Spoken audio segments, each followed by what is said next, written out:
সূরা কাউসার 11 বার পরে পানিতে ফু দিয়ে ঘরে ছিটিয়ে দিলে কি হয়, এই আমলটা যদি আপনি জানেন তাহলে আপনি কখনো এই আমলটা ছাড়বেন না।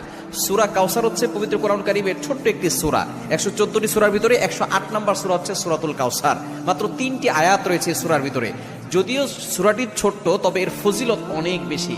আপনি যদি সূরা কাউসার 11 বার পড়তে পারেন, কিভাবে আমল করবেন আমি বলে দিব, তবে কি কি উপকার পাবেন সেটা আমি বলে দিচ্ছি। নাম্বার 1, 1 নাম্বার হচ্ছে এই আমলটা করার মাধ্যমে আল্লাহ তাআলা আপনার ঘরের সকল অভাব দূর করে দিবেন। দ্বিতীয় নাম্বার হচ্ছে আল্লাহ পাক রব্বুল আলামিন আপনার ঘরের ভিতরে বরকত দান করবেন।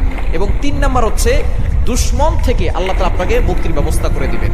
এবং 4 নাম্বার হচ্ছে আপনার জানমাল নিরাপত্তার ব্যবস্থা করবেন আল্লাহ তাআলা। এবং 5 নাম্বার হচ্ছে হাউজে কাউসারের পানি আল্লাহ তাআলা আপনাকে দান করবেন। কেননা এই সূরা কাউসারের ভিতরে ইন্না আতাইনাকাল কাউসার, হাউজে কাউসারের ব্যাপারে আল্লাহ পাক রব্বুল আলামিন বলে দিয়েছেন যে এটা নবী সাল্লাল্লাহু আলাইহি ওয়াসাল্লামকে আল্লাহ তাআলা হাদিয়া দিয়েছেন হাউজে কাউসার।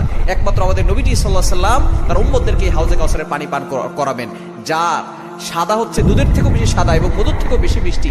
একবার যে পান করবে 500 বছর ধরে তার কোনো পানি তৃষ্ণা লাগবে না। এটা আপনি কিভাবে আমল করবেন? এই আমলটা হচ্ছে আপনি প্রথমে উযু করে আপনি 3 বার দুরূদ শরীফ পড়বেন। এরপরে হচ্ছে আপনি সূরা কাউসার 11 বার পড়বেন। শেষে আবার 3 বার দুরূদ শরীফ পড়বেন। পরে আপনি পানিতে ফু দিয়ে ওই পানিটা খাবেন। দেখবেন আল্লাহ পাক রব্বুল আলামিন আপনাকে সুস্থ করবেন এবং ঘরের চারকোনা ছিটিয়ে দিবেন। ওই ঘরের ভিতরে অভাব থাকবে না, ঘরের ভিতরে অভাব দূর হয়ে যাবে, বরকত চলে আসবে এবং দুশমন কোনো ক্ষতি করতে পারবে না। কেননা এই সূরাটা এমন সময় নাজিল হয়েছিল, নবীজি সাল্লাল্লাহু আলাইহি সাল্লামকে যখন কাফেররা গালি দিয়েছিল, যখন তার সন্তান দুনিয়া থেকে বিদায় নিয়েছিল, তখন বলেছিল মুহাম্মদ হচ্ছে নির্বংশ। তখন আল্লাহ পাক রব্বুল আলামিন আয়াত নাজিল করেছেন যে ইন্না শানি আকা হুয়াল আবতার, যে তারাই হচ্ছে নির্বংশ যারা আমার নবীকে গালি দেয়।